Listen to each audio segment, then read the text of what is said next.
Salut, c'est Malcolm from the bottom. Si tu es ici, c'est que certainement tu veux connaître les 10 étapes pour devenir frontalier suisse en 2025. Donc, c'est-à-dire travailler en Suisse et bénéficier d'un très très gros salaire tout en ayant le coût de la vie en France puisque tu y résideras.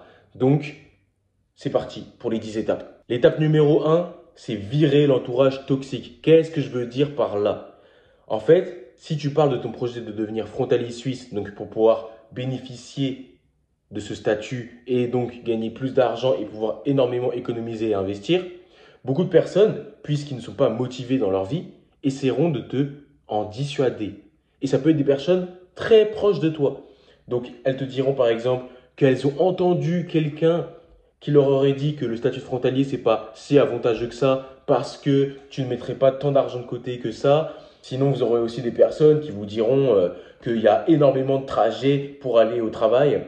Alors, oui, possible qu'il y ait un petit peu de trajet, mais pour ma part, par exemple, je mets 40 minutes. Donc, du moment où je sors de chez moi jusqu'à mon travail, il y a 40 minutes. C'est pas si énorme que ça. Certaines personnes, notamment à Paris, peuvent mettre 1 heure et demie avec les bouchons pour aller à leur travail. Donc, mon ami, fais-moi confiance, vire-moi cet entourage toxique, t'en as pas besoin. 2, l'engagement personnel. Quand je parle d'engagement personnel, en fait, il faut que tu sois déterminé, il faut que tu aies la hargne, la niaque.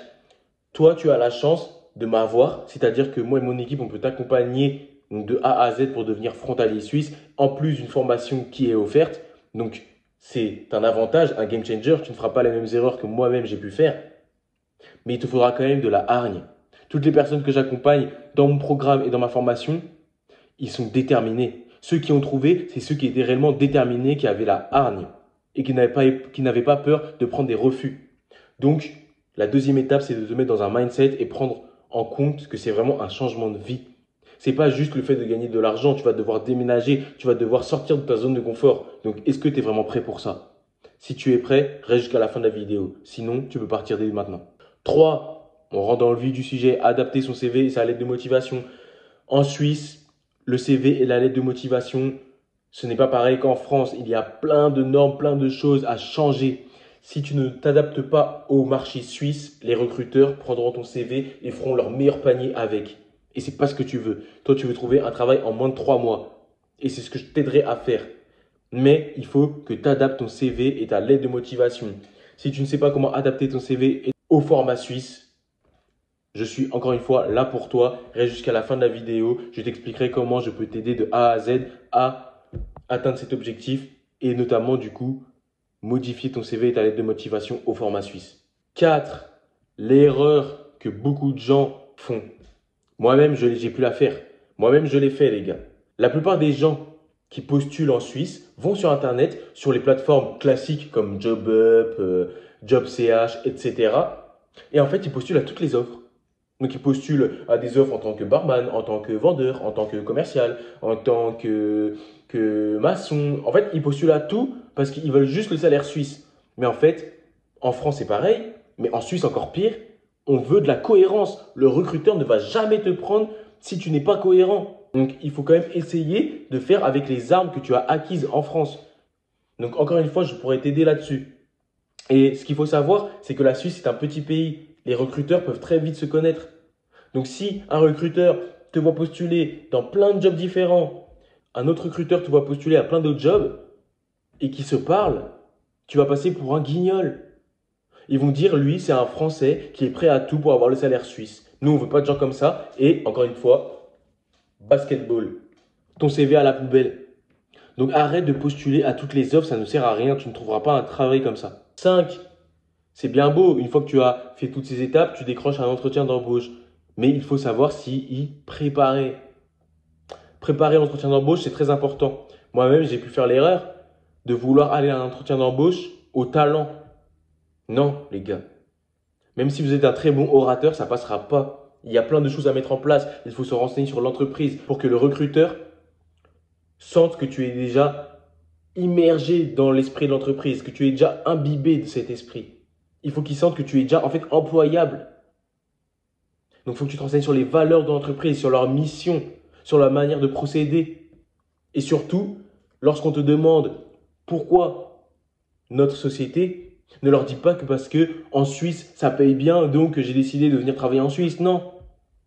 Il faut que tu montres en quoi tu serais bénéfique à cette entreprise. Donc, s'il te plaît, ne fais pas ça. Sixième étape, se loger à la frontière suisse. Alors là, certains ont du mal, ils ont trouvé le travail, ils ont fait toutes les étapes au préalable, mais ils ont du mal à se loger. Et au final, ils sont obligés d'aller dans des appartements en sous-location, ce que je ne vous recommande vraiment pas, parce que si vous avez un pépin, vous n'êtes pas couvert par un contrat.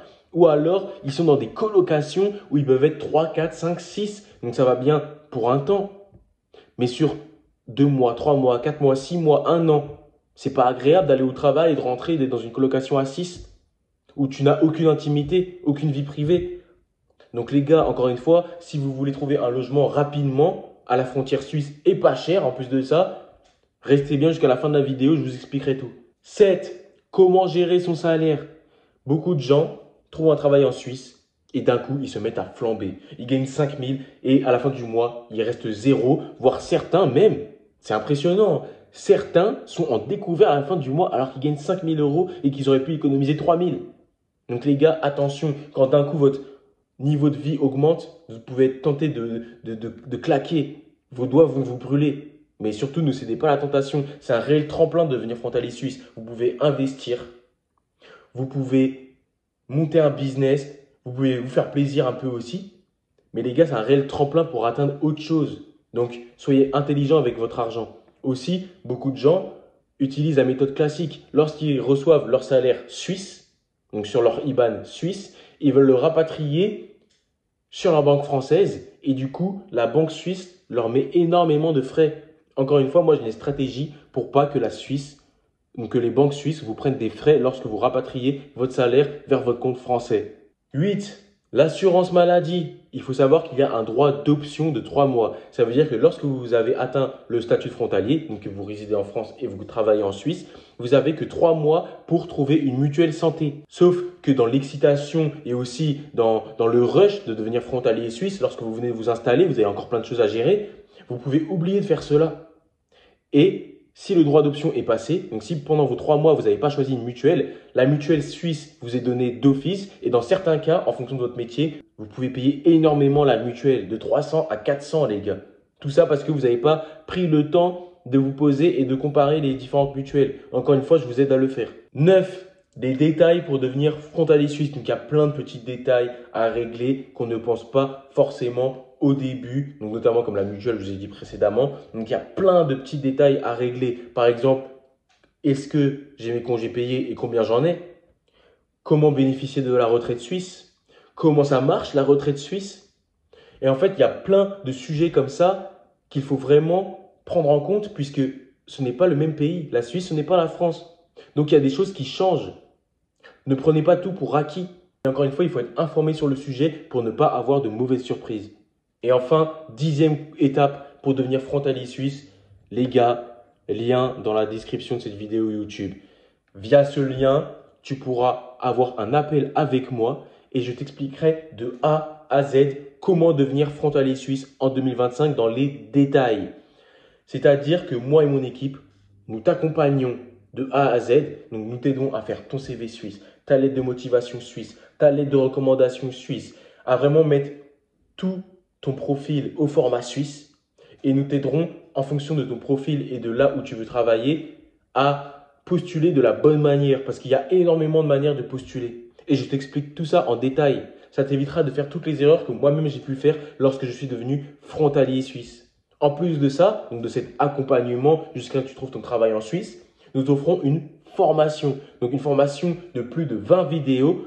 Et dans celle-ci, encore une fois, tu auras énormément de valeur, énormément de tips qui va de la conception de ton CV jusqu'à le moment où tu as ton travail en Suisse et même après, comment réallouer ton argent si jamais tu es ambitieux et que tu ne veux pas que ton argent dorme sur un livret A à 3%. Donc les gars, si vraiment vous voulez devenir frontalier suisse en moins de 3 mois et tripler votre salaire, on se voit de l'autre côté.